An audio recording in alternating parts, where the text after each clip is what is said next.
Yo, this is the Ancient Texan, take two. And the subject is Biden stepping down.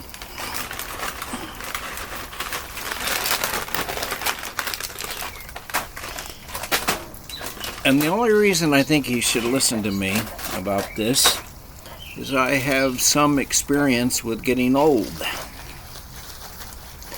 I'm probably older than you.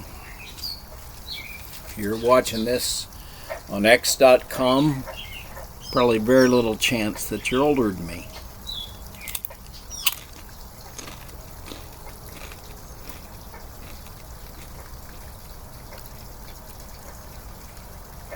Now, why does it matter how good Trump is or how good Biden is, for that matter?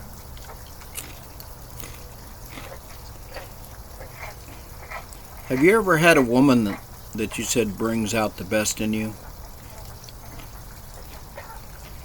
Have you had a woman that brings out the worst in you? How about a president that brings out the best or the worst in a country? Do you want somebody that's mean and vindictive, petty, victim mentality? Or do you want somebody that's kind-hearted, loves humanity, loves people, loves America? You want someone that thinks America's going down the tube? Do you want someone that thinks America's a good country and not without problems, but it's a good country? Seeing what's amazing with this, I don't even have to tell you which one of the people I'm talking about, do I? Mean, vindictive person? Who do you think that is? Good old Joe. Of course, it kind of cheats that that's his name.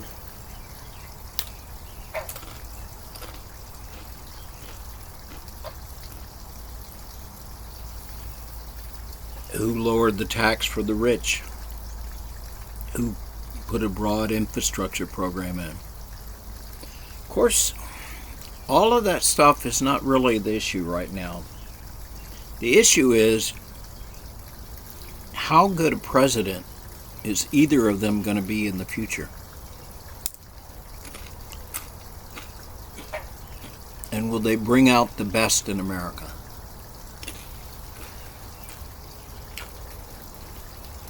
Now, do you want somebody that's at the top of their game?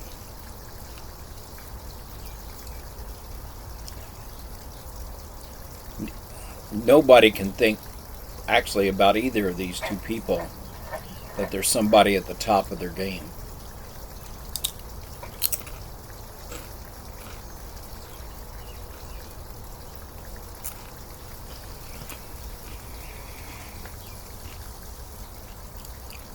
So,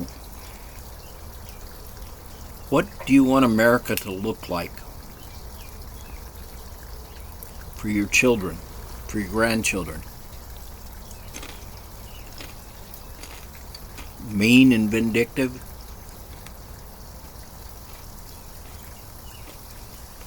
Somebody that lies all the time, everything that comes out of their mouth is a lie? Doesn't try to stick with the facts? Doesn't care about the facts? Somebody that likes autocrats and dictators? Somebody that likes democracy? The rule of law? Someone that respects our justice system? None of these things do I have to tell you who I'm talking about. But the fact that there's such a clear distinction between the two candidates is good, except the one that has the kind of moral qualities that I prefer, although he's far from perfect. He's past his expiration date.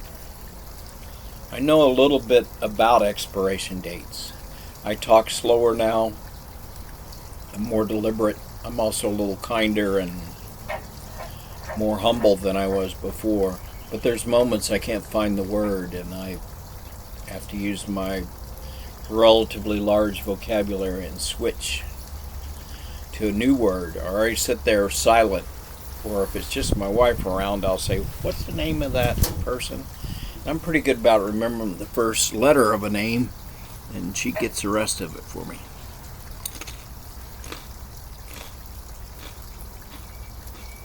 But I'm not the president, neither do I have any business becoming the president.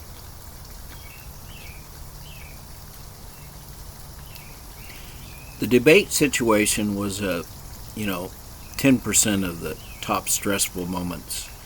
A potential nuclear weapon, top 1%. There's a lot of things that you need the president to be at the top of his game all the time. If he's woke up in the middle of the night, he's not been feeling good, he's tired, and he finally fell into a deep sleep, and you wake him up, he's got 20 seconds to determine if he responds to what's believed a nuclear weapon coming at us, and he's got to decide what we do, how big a response, who does he need to call, who does he need to get advice, what's his options, click through them quickly. Does anyone picture either one of these candidates being able to do that? One guy, the mean, vindictive one, would just fire back and not worry about the consequences. Hit back, hit harder, double down. I don't want a double down guy when the future of my kids' existence is at stake.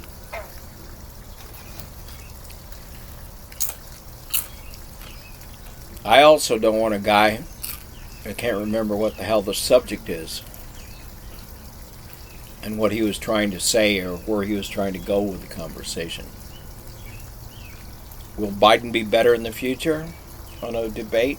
Probably. But this isn't a game about, on average, how good you are. This is a game at how good are you at your worst moment and in the most difficult circumstances. And I think that goes to the young, not to the old farts like me. And I think those in power, including Jill, have got to put a hell of a lot of pressure on Biden, because there's a very good chance if he stays in the race that Trump's going to win. I think if you can't see that handwriting, Trump's not that great a candidate, because a lot of people know that they don't want a mean, vindictive, always a victim type of guy at the top. There are people that think that's great, but I don't think it's the majority of Americans.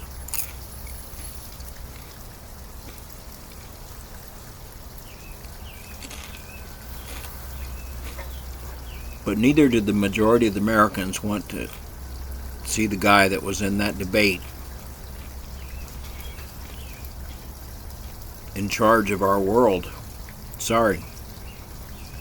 Not to mention the fact that both those dudes represent old people, not the young people that need to have some kind of say in what's going on in this country. Young people that are looking forward to their future, not us old dudes that are checking out.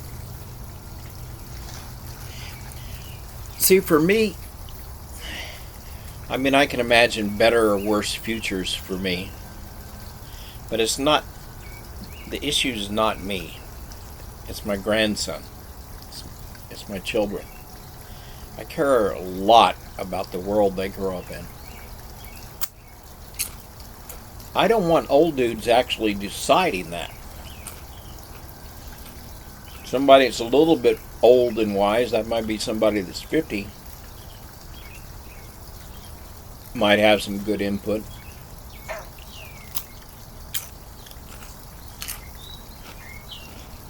Guy that's 80, I don't think so.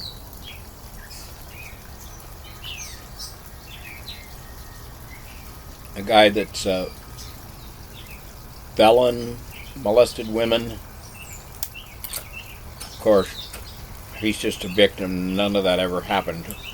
The guy that says women let you grab their pussy whenever you want to, that guy would never do anything to a woman.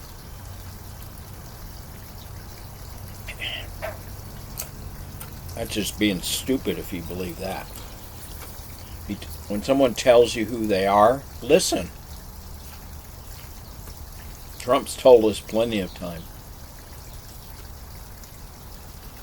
And when someone gets lost during a national press conference, a debate, he's also telling you who he is, and that sometimes he's not on his game. We have an example of when Obama had off night debating. But that wasn't off night, mentally not showing up or being off in La La Land.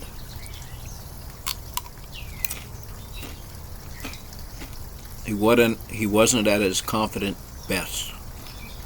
Just like the best tennis players in the world sometimes choke right there where they're serving at match point. That's one kind of choke. That's one kind of off your game. We're not talking about that. We're talking about being tired, probably overly prepared, overly stressed, and not being able to will yourself into the present and to your best self. That happens more when you get old.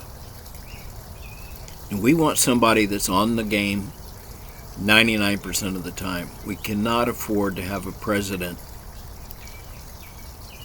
that when something is important, he can't show up. That's just not okay. Jill, you need to have Joe step down. Even the way you praised him after the debate. That's not how you praise someone that has actually done a pretty shitty job. Yeah, he got better. He had a low bar to start from. And he was debating somebody that lied constantly and that has so many awful positions. And yet, if you didn't know that his statements were a lie, Joe's weak kind of you're lying.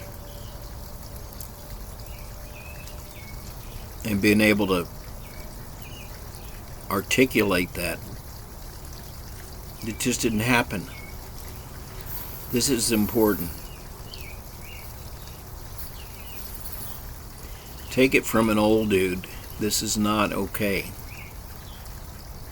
The red tape of how all this happens,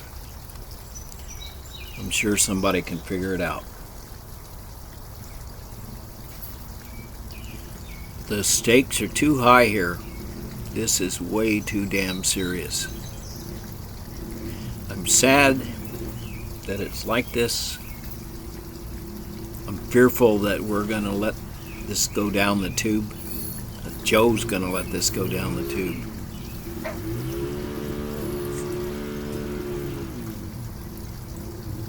Sounds like a chainsaw in the background. It's actually a motorcycle. Anyway, this is the Ancient Texan. Hoping we get on top of this one. Have a good one. Namaste.